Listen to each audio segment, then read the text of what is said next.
મધ્યપ્રદેશની ભાજપ સરકારના મંત્રીના વિવાદિત નિવેદનથી રાજકારણ ગરમાયું છે। વિજય શાહ પર કોંગ્રેસ નેતા ગ્યાસુદ્દીન શેખની પ્રતિક્રિયા સામે આવી રહી છે।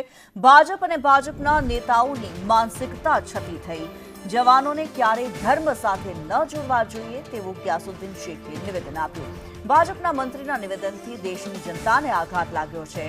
માફી નહીં, મંત્રી સામે રાજદ્રોહનો ગુનો નોંધાવવો જોઈએ તેવું ગ્યાસુદ્દીન શેખે કહ્યું છે।